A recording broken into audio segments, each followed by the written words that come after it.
Good morning, everyone. Good morning, good morning. I hope everyone is doing well and had a great weekend. So, today I'm going to talk about questioning yourself versus doubting yourself. These two things people see as the same thing, but they're not the same thing. And one of them is crucial that you do, and the other is something that you should never do. So questioning yourself is when you question the decision that you're making, or question a thought that you're having, or question, meaning you're asking yourself, is this beneficial to me? Question yourself, question your decision, question what you're accepting, question what you're hearing, you're listening, you're learning. Question that. Question yourself in relation to that. Ask yourself, does this make sense? Is this beneficial to me? Is this of value to me? Does this increase my value? Does it decrease my value? Does it steer me in a path, down a path that may lead to a dead end? Is it going to yield a painful result? This is what questioning is. And you know, we hear this, don't question yourself, or stop questioning yourself.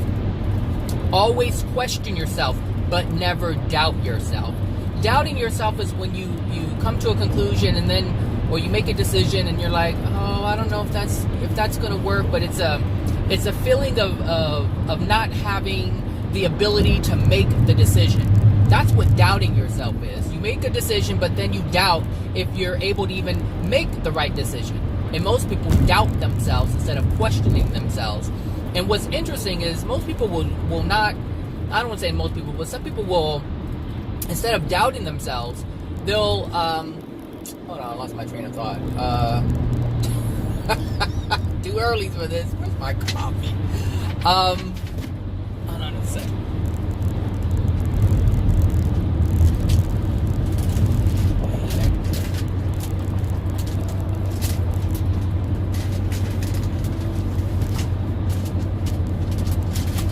Oh, there it is. It's in my bag in the back. People will, that's what I was going to say. So people will not question themselves when they need to and accept something else completely different without questioning themselves. And this is how we get into trouble. And the reason why this is because when we see something that we want and there's an opportunity to get it, everything else disappears. It doesn't matter if you're sacrificing, and you are sacrificing. It doesn't matter if you're giving up your integrity, your honesty, if you're giving up trust. It doesn't matter. If we see something that we want, everything else disappears. Everything else disappears. And then that's how we create karma for ourselves, because we're either unloving to someone else or unloving to ourselves. And understand, if you're unloving to someone else, you're automatically unloving to yourself. Automatically. You can be unloving to yourself without being unloving to someone else. But if you're unloving to someone else, you're automatically unloving to yourself. And what does that look like? It means if you lie to someone, then that means you're being unloving to them, but you also darken your soul because you're telling a lie. This is a universe of truth and love. So if you do anything outside of truth and love, there will be a karmic experience that you will incur at some point in order to correct that wrong that you've done, to correct the unloving thing that you've done, to bring you a message to help you correct, so that you can choose to correct it, so that you can choose to stop it. Now that's how that works. So remember, if you're unloving to someone else, you're automatically unloving to yourself. So not only do you have to ask for forgiveness for the unloving thing you did to the other person, you also have to ask for forgiveness or forgive yourself for being unloving to yourself. So it's a double whammy.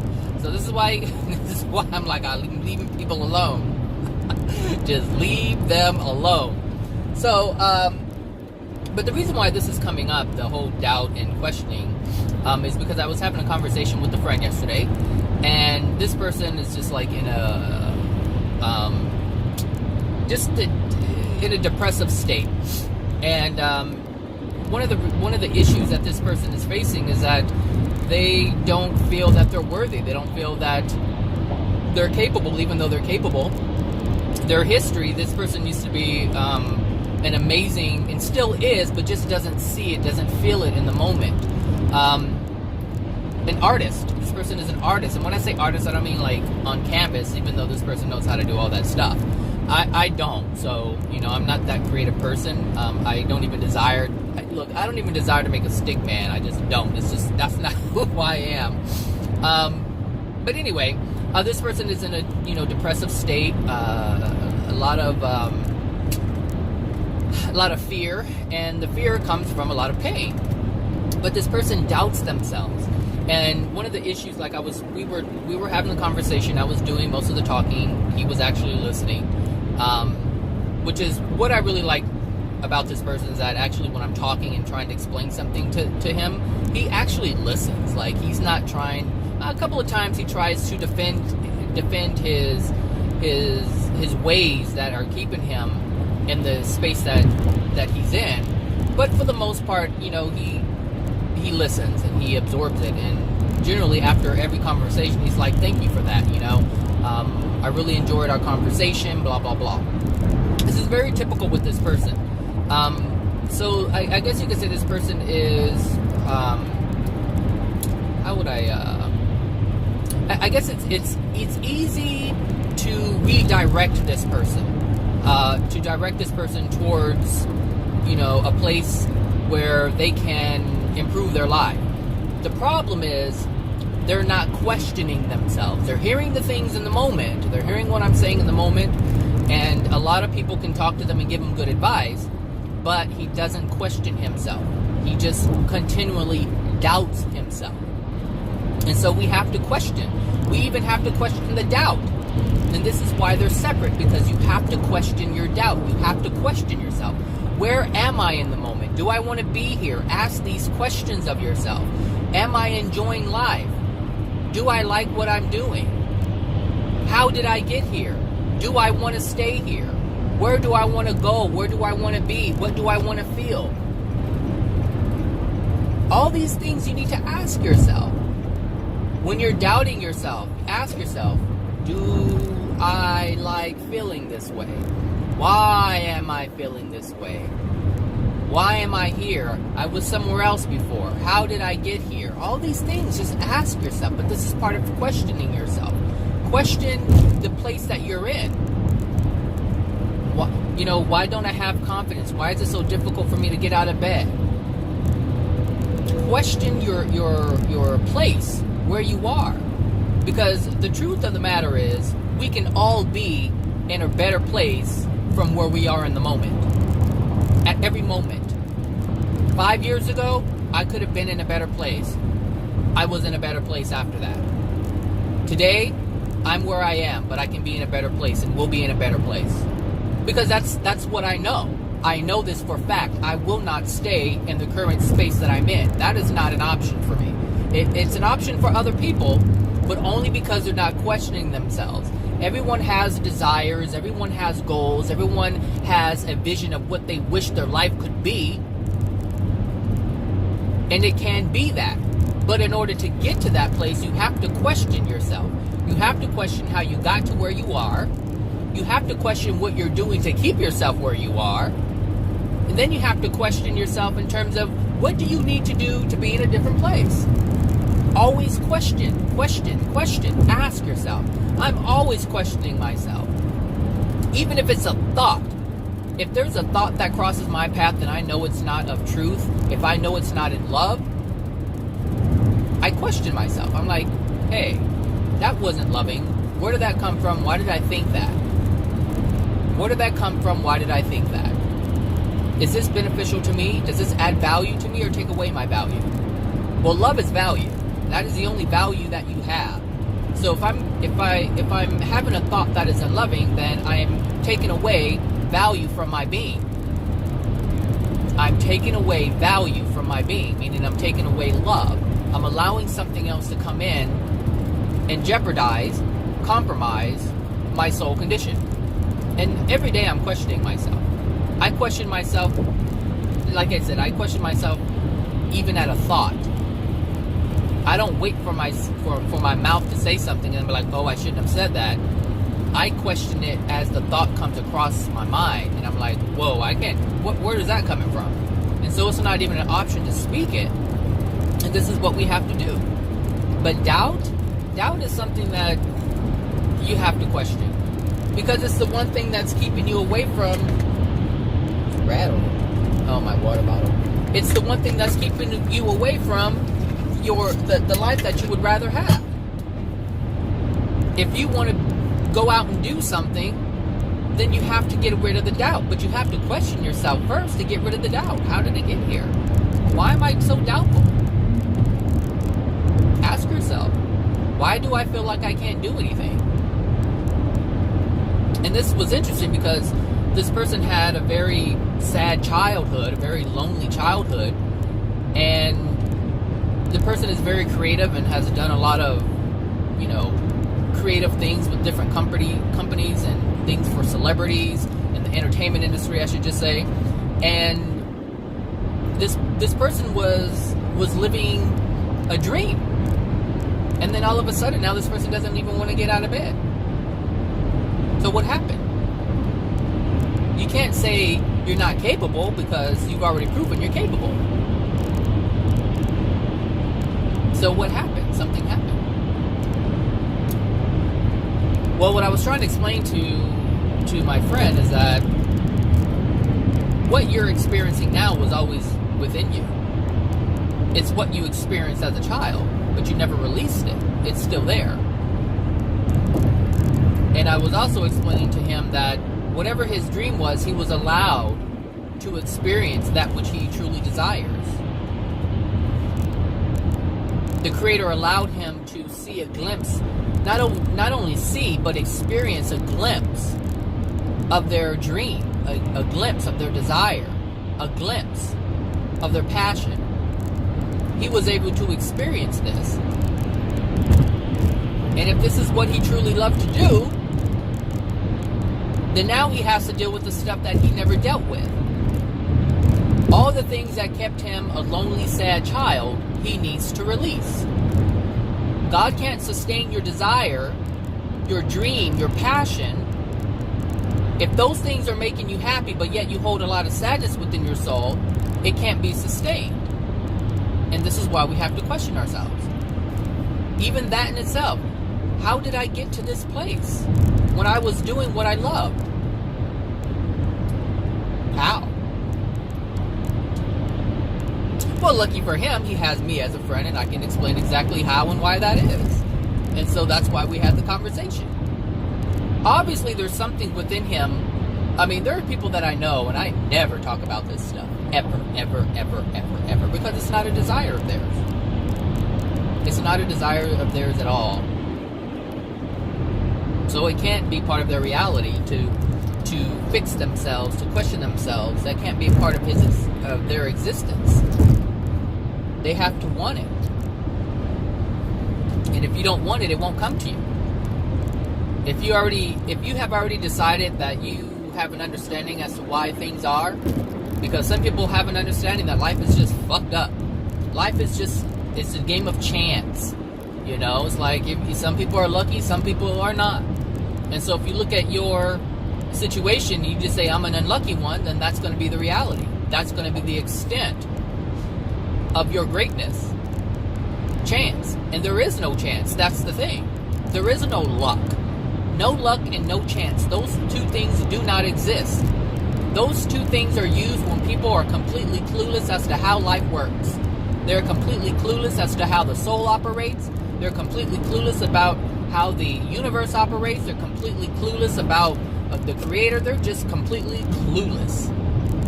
And that's why they say, oh, it's chance or it's luck. So I want to hope I'm lucky. I wasn't lucky today. Not understanding that they are controlling everything that they're calling luck and chance. But this person has a desire. This person has to have a desire because I'm speaking. Like I said, there are people who I know and I don't speak about this stuff at all. Because there's no desire. There's no SOS being sent out to the universe saying, I want to change, I need help. Help me, help me, help me. That's why, I could sit in a room full of people, and I have sat in a room full of people, and I've talked about this stuff, and I've only directed the conversation towards one person because I know there's other people in the room who do not want to change. And so how can I have a conversation with someone about changing when they don't want to change? And then they just go on about their business. Seriously, I've had conversations about deep stuff, about someone's personal life, and we're just engaging, and there's other people there. And this is actually in the workplace. And people are there working or whatever, and then they get up and leave in the middle of our conversation. Like, they don't like, oh, well, hey, what's going on? Or how is this? How is that? Some people do. Most people don't. Because they believe whatever they believe to be. And there's nothing wrong with that. I'm not saying anything's wrong with that. I'm just saying some people have a desire to change, meaning they're not satisfied with their current life situation, and they want it to change, and they need help. They want assistance. And so they get it. It's just the universe responding, that's all. I am a cooperative component to the universe in some way, shape, or form. We all are. We are all cooperative components. I can bring someone loving advice. I can bring someone hatred. And we're all cooperative components one way or another. We're all someone's law of attraction. We are part of the universe, hello, even though we have free will. The universe just knows how to use and move the chess pieces to where they need to be. You're a chess piece, whether you like it or not. Yes, we have free will, but understand that the choices that we make us a candidate for something. The question is, I'm smelling skunk, so let me close my bin. We just have to ask ourselves, what kind of cooperative component do we want to be?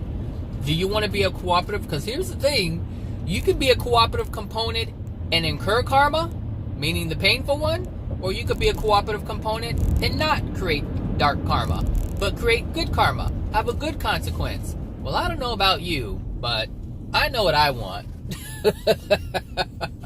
And it's not the bad karma. So I will be a cooperative component, but I choose to be a cooperative component in love, rather than a cooperative component in hatred. Because someone has to get it. Someone has to be treated like an asshole. Someone has to be raped. Someone has to be abused. I know that sounds strange, but somebody has to do that because someone has to receive that. Because that's what they hold in their soul. This is a universe on this planet, in this universe. We get what we hold within us. And if we don't like the pain, then we have to change. We have to give the universe something different. Meaning, if we want to experience loving experience, then we have to have love within our soul. This is the power that we have. This is the power that we have.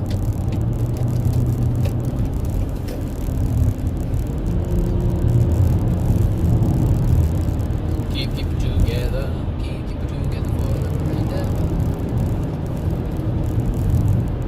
So,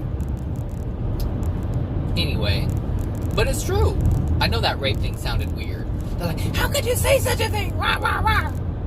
Well, you know, you can do all that rah, rah, rah, all you want to, but that doesn't change the fact that someone's being raped right now. And there's a reason for that. There's something within their soul that's calling it to them. Dang, he's flying. Told you it's 30 miles an hour. Look, he's 40 miles an hour and he's doing like 80. Oh my gosh. But yeah, seriously. Some women are constantly being abused, raped, every week. Doesn't want sex, but someone keeps doing it. Why? Because it's in their soul. You want something different? Change your soul. That's what I'm saying, people. Nothing bad is happening to you. You are happening to you. We are the only things happening to ourselves. We came here to experience, to have an experience. No matter what you do, it's an experience. Whether you're out running up a hill, jogging in the morning, or you're sitting on the couch all day in front of TV, it's still an experience. It's still an experience. Everything we do is an experience. Whether you're coasting along and enjoying life, or it's miserable and you hate it, it's still an experience. So if you want to change your experience, change your soul. Because like I said, nothing's happening to you except for you. You are happening to yourself. Love yourself, get loving experience. You want trust and honesty? Then have trust and honesty. The only reason why people are lying to you is because you hold that within yourself. There's some, and you're a liar yourself. You are liar. You have to be if you're in denial. If you're in denial, you're lying. You're lying to yourself. So yes, you are a liar. I'm a liar. I'm trying to change it. That's why I'm questioning myself. Why is this happening? Why is that happening? Why am I doing this? Why am I feeling that way? Why did this person do this to me? Question, question, question. Not doubt. If someone mistreats you, question it. Don't doubt yourself. If someone says you're stupid, question why someone's saying that. Question why someone would say that about you. What are you doing? Are you making stupid decisions? Are you constantly making bad decisions? Are you constantly asking for help? Because if you're constantly asking for help, then yeah, there's something going on. That means you're not even a soul who can take care of yourself. At least be able to feed yourself. If you can't feed yourself, there's really a problem. When you can't feed yourself, oh my gosh. You see these homeless people on the street? They can't even feed themselves. They cannot feed themselves. And they're dependent upon someone else feeding them when they feel like it. When they feel like it. And most people, they feed homeless people because of guilt. No other reason other than that. Why does this air conditioner keep coming on? Guilt.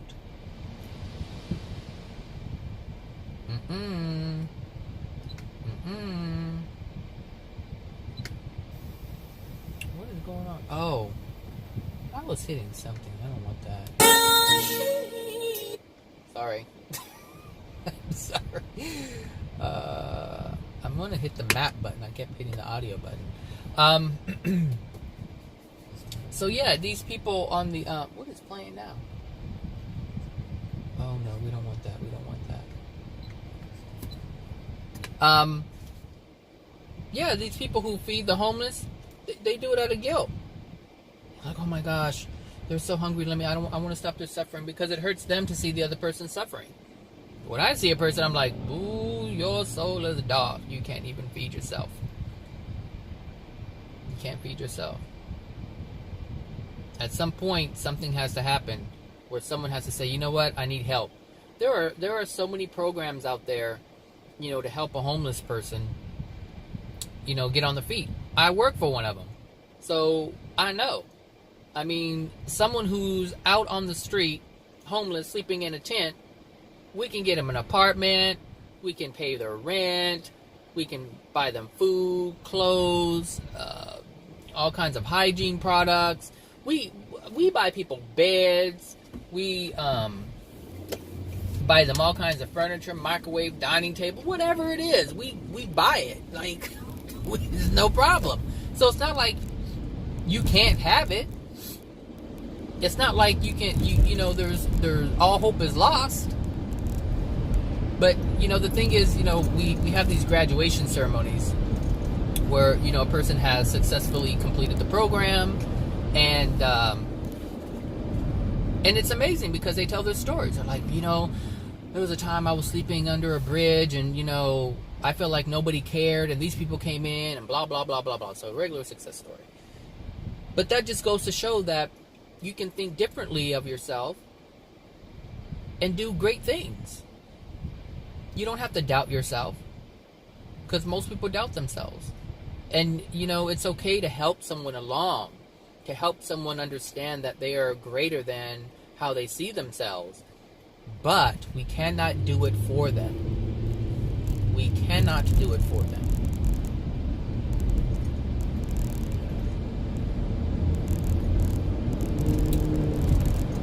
We have to, we can show them, we can encourage them, but we cannot do it for them. We can encourage, but we cannot do it for them. Because we're not helping them when we do. So when I have my conversations, there's certain things that I won't do for friends.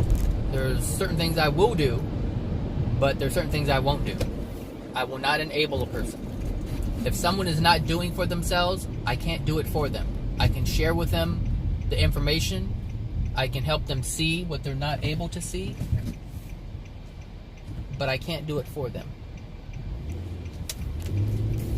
If I do it for them, when I walk away, they'll end up in the same spot that they were in. And that's why I can't do it. I'm not saying never do anything for anyone, but it'd be in your best interest if you didn't do anything for someone in terms of doing the work for them. Show them how. I mean, someone who doesn't know how to cook, what do? Some people will cook for them. There are some parents out there who their children don't know how to cook, and they're constantly cooking for them. And the reason why they don't know how to cook is because the mom is constantly cooking for them. So if the son doesn't know how to cook, teach your son how to cook. If your son doesn't know how to do laundry, teach your son how to do laundry. Seriously. And the same thing for little girls or daughters. Teach your daughters how to, check their car, and don't be such an idiot when it comes to that. Same thing with boys. I mean, moms, don't create idiots. Create strong, independent, powerful men. Strong, independent, powerful women. Nobody should not be able to take care of themselves. Everyone should be able to take care of themselves. This is a problem. This is a problem with the homeless person. They don't know how to take care of themselves. Why? They don't feel they can do it. I don't know how to do it. What was I watching? I was watching Beverly Hills Housewives. And I think it was Kyle. Kyle was rushing, as Kyle is a mom. And then her daughter, this woman made breakfast, brought it to the child's bed, put it on the bed. And the child didn't want to get ready. And so the mom was like, hurry up and eat. We gotta go. And the girl's just pussyfooting around. And then the mom said, come here, give me your feet so I can put your socks and shoes on you. What? Are you crazy? This girl was big enough to... Look, if you're big enough to wipe your bottom, you're big enough to put on your socks and shoes. Alright? If you're big enough to wipe your bottom, you're big enough to put on your socks and shoes. Like, I don't know how old this girl was, but she was old enough. And that's the thing is, children, they don't want to do anything for themselves when we do it for them. It's the same thing with the homeless person. It's the same thing with the friend. They won't want it. Why would they want to do it themselves if you're doing it for them? It's like my car. I know how to wash my car, but I choose not to. But if I had to, I can do it. Same thing with my oil. Same thing with my brakes. I can do it, but I don't have to. But what if I needed it done and I didn't know how to do it? Really, I would be stuck. So we don't want to create stuck individuals. I don't know about you and you take it forever to get over. You have more than enough room. Anyway, I can't get behind your nonsense. she cut in front of a van. That's funny. That's because it wasn't. She could have done it to me, but that wasn't my law of attraction. All right, where am I going? 706. I think it's saying stay on the 110. Jesus. Get it together, people. Get it together. So yeah, question yourself. Ask yourself, why am I here? What am I doing? If you're sitting at home all day, if there's something you want to do, ask yourself why you're not doing it. 705. It says stay here, so I guess I'll stay here. So anyway, remember to question yourself. Don't doubt yourself. Question yourself. I know people say, don't question, stop questioning yourself. No, then stop doubting yourself. Question yourself. Ask yourself, is this the right decision? But don't doubt yourself. Have the confidence that you're actually able to make such a decision. That's the important thing. Understand and feel and know that whatever decision you make is a decision that you're going to make. But ask yourself if it's the right one. Question yourself. Is this the right thing to do?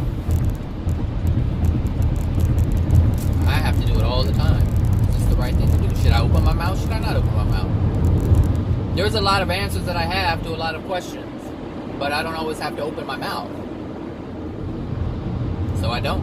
I have to question myself. Is this appropriate?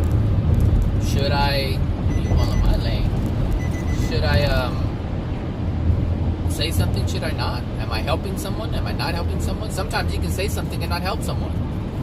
Giving someone the answer and disallowing them from figuring it out themselves. An answer that we come up with is an answer that sticks. An answer that someone else comes up with generally doesn't stick unless it's really important. Unless it's really important. Otherwise, it's worthless. This is pointless saying. Some people have to figure it out themselves. And when you have it all figured out and you try to share that with someone who's not willing or desiring the answer, it's kind of worthless, pointless. It's not pointless in the sense that it has no benefit, because someone can hear you say something and 5 years later remember it, or 10 years later remember it. I remember something from junior high, and I thought I was helping someone when I wasn't. Junior high! And it just came across my mind. I'm like, oh, I see where I messed up. Junior high. Oh, Lord. What is that, 1991? Maybe 1991, 92, 89, something like that. I don't know. Maybe a little later than that. Maybe 96. No, yeah, maybe 96. Something like that. It was in the 90s. That's what I know. But yeah, I questioned myself from way back then. I just questioned my decisions. Questioned the decision that I made. You know, the answers that I had back then, I questioned them, because a lot of the things that we understand today come from our younger life. So we have to ask ourselves, you know, are we still operating under this same understanding? Which happens to be no understanding at all. Because this is happening. We understand something, but it's really not the truth. So that means we don't truly have understanding. We understand something that's false. But the whole point is to understand truth. You know, that's my only quest right now. All I want to know is truth. Because that is the most logical thing that I can use to improve my life. Truth. I can't live in love if I don't have truth. If I don't understand what love is, what is the truth of love? Truth is the foundation. I've said it before. Truth is the foundation. Love is the byproduct of that. Live in truth, you can hold love. Don't live in truth, you're not holding love. You can't. You cannot. So that's what I look for. I look for the truth. And once I know the truth, that means I'm automatically living in love. If you live in truth, you're automatically living in love. Live in truth, live in love. Live in love, have a better experience. Are you tired of being at home all day? Well, if that's the truth, then you need to find out, what can you do to not be at home all day? What would you like to do? If you don't know, try different things. But you live in truth. Are you unhappy? If that's the truth, if the truth is you're unhappy, then now you have to honor that truth. Well, some people don't believe that they're unhappy, and they're miserable. And that's fine. But the thing is, they're going to have the same outcome. Because misery only brings one thing, and that's unhappiness. Anger. You know, unhappiness is really interesting. Unhappiness is, you know, when you're unhappy... Oh, I should say this. When you are accepting happiness, you're just sad. You're just sad. When you're accepting of that feeling, you're just sad. But when you're not happy with your unhappiness, you get angry. People who are angry are closer to healing than those who are sad. People who are sad, who have accepted on some level, at some point, they have accepted their sadness. They have accepted the discord within themselves. And so they live in sadness. But the person who is angry, oh, they want more. They want more, and they can't stand that they're sad. Meaning they can't. I'm sorry, they can't stand that they have discord within themselves, and that's why they're angry, because they want things to change and it's not changing. Anytime you're angry, you want something to change. The problem with that is most people want things to change that they shouldn't be wanting to change, which are other people. Most people want other people to change, but they don't want to change themselves. So they get angry. Angry because they want something to change and it's not changing. Versus the person who's sad is like, I don't know why, this is just the way that it is. And then they go into the cries and their disappointment. And for what? Because they're accepting of it. But those who are angry, oh, they want it to be different. Trust me, they want it to be different. And that's a good sign. Anger is a better sign than sadness. The problem with anger is they want to project it at other people. It's like they're getting the right signal, like they're getting the right message. They're just not interpreting it the right way. They don't know how to handle what they're handling. They don't know how to, what is that? Oh, the cleaners. They don't know how to, or they don't know what to do with what they're feeling. They don't know why they're, this is what I'm saying, you know. I'm talking till I turn blue in the face. No, I'm not. Oh, sorry, I was looking at that greenhouse. Oh, I'm so sleepy and I'm hungry. So, oh, you know, I wanted to throw something at the end of this video. I guess I'll start it now. So there is this little law of attraction trick that I ran across yesterday, and I thought it was really amazing. I thought it was clever. So clever. So I don't know if I can find the video. I should be able to find it. But, you know, I say I'm going to put something in the video or put a picture or a link up, and I totally forget. But anyway, I came across this thing where it was like a law of attraction hack.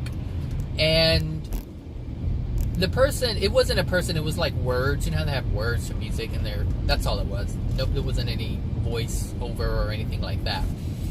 But it was like, okay, this is what you do. If you want to manifest something, you envision it in your mind. You picture yourself smelling it, touching it, so that you feel as if it's happening in the moment. But first it says, it says, get in bed and put yourself in a position that's uncomfortable. And I'm like, okay. And I was like, okay. And they said, once you do that, then you're in this uncomfortable position in bed, because you need to do it right before bed. And you picture whatever you have, you know, whatever you're desiring. You picture how it's, you know, you envision how it smells, how it feels. Picture yourself how you feel when you're having it. All these different things. And and then it said, but have a happy feeling when you're doing it. So why would you have to turn so damn? I mean, your truck isn't that big.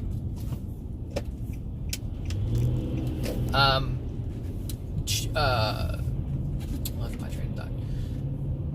Blah, blah. Have a happy feeling, you know, of this thing that you desire, and then go to bed, and then wake up in the morning. And it said write about 5 post-it notes, and write that you're never gonna have whatever it is that you're having.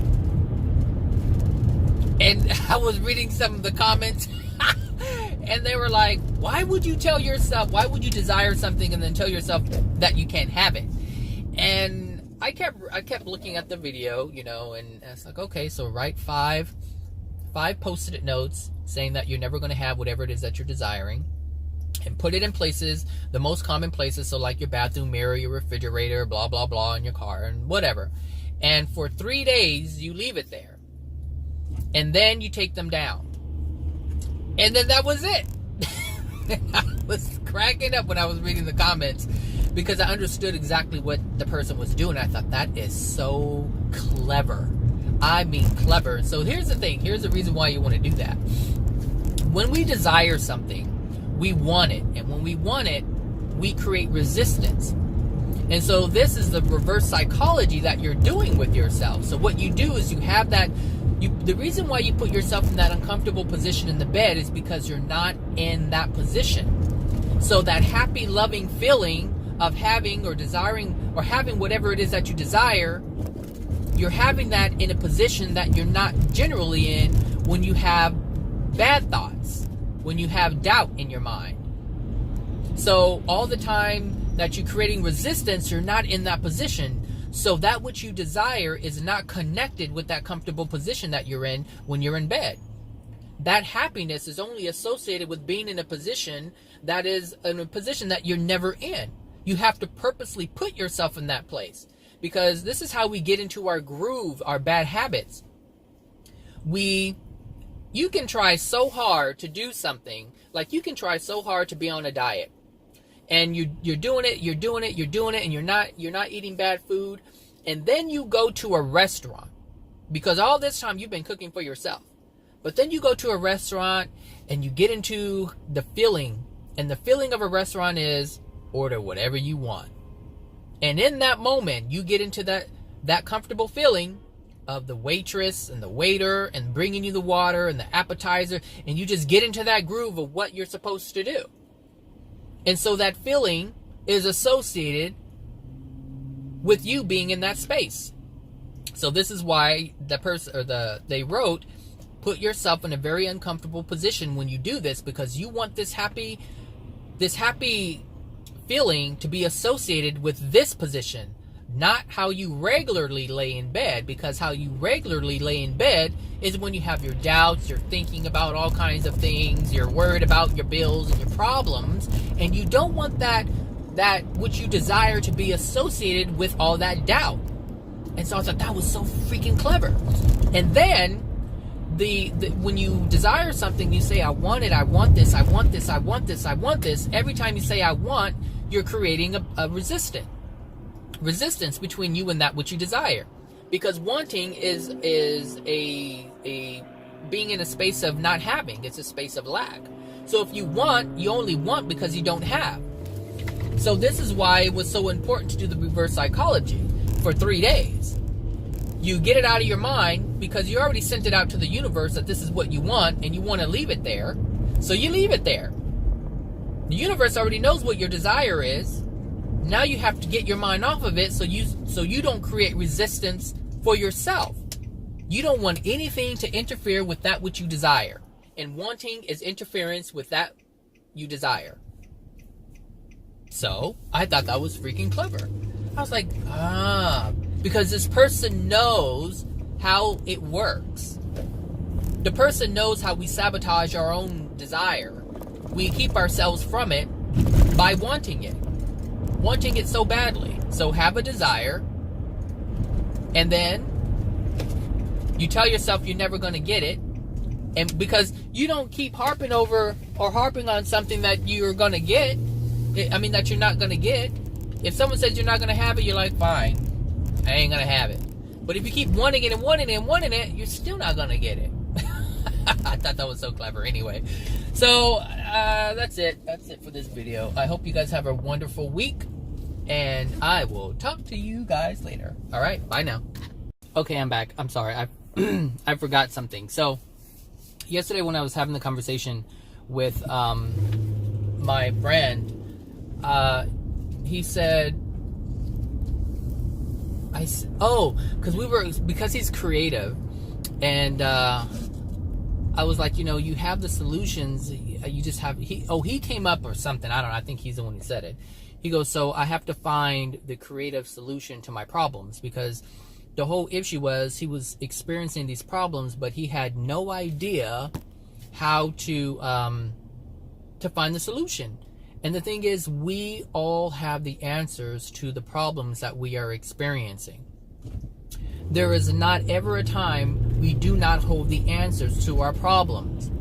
The way the Creator designed it is, if you created the problem, then you have the answer. And the reason why you have the answer is because you created the problem. The creator created it in a way where you can't have one without the other. You have to have both. You do have both. And so he had said something. He was like, so basically I've had the answer the entire time. I'm like, yes. This is why you don't doubt yourself. You question yourself. You ask yourself, how did I get here? What can I do? Because how you got there is going to be the opposite in terms of how to get out of it. So, let's just say you're a woman and you had a kid when you were young and it's taken a toll on your life because you couldn't do the things that you want to do. You ask yourself why that happened. Well, because I didn't love myself. I didn't care. I let someone else, hold on a second. Okay. So yeah, you have the answers. We all have the answers. Oh, so I was saying, if you had a child and, at an early age and you don't know why your life is the way that it is, well, then you have to look.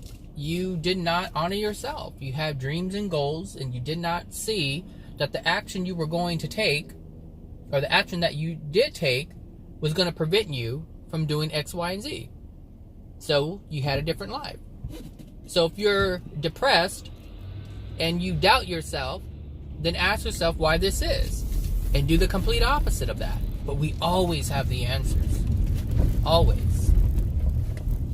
That's why I said we are self-correcting. We can correct ourselves because we hold the answers.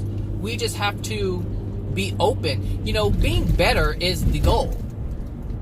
Being better is the goal. Being more loving is the goal. Being truthful is the goal. Being honest is the goal. That has to be your goal. Being a better person is the goal. If that is not your goal is going to be something else. And I can tell you what your goal is going to be. Your goal is going to be fitting in. Your goal is going to be pleasing others. That's what your goal is going to be. If you're not going to love yourself and live for yourself, that means you're going to do things for other people and you're going to live for them. You're going to be that person who people say, oh, they're such a loving individual. They do this for me and do that for me. And they're always there to support me. Meanwhile, you can barely get gas money. You barely have gas money. You can barely eat. You can't go here and go there, but you're supporting other people. You're supporting other people who are doing amazing things. Seriously. You may want a better place. You may want a house. But if you're doing things for other people and you're not doing it for yourself, you're going to find yourself house sitting. You're going to find yourself cleaning their house. This is the difference. This is the difference. This is the difference. You have to love yourself. You have to live for yourself. But the goal has to be about you being a more loving, honest, humble, trustworthy person. This has to be your goal. Because if you're that, then the universe can support that. The universe can support you in anything if that's your goal. But if that's not your goal, you're going to have to use a lot of manpower. And you're going to have to contend with your soul, the darkness of your soul. And that's what we all do. That's what we all do. It's not a fun thing to do, trust me. To live a life where you have to struggle and you don't know what's going to happen next month, and no, there's no certainty in that. No certainty in that. Anyway, okay, now I'm done. So have a great weekend, a great week, everybody. I'll talk to you guys later. Bye now.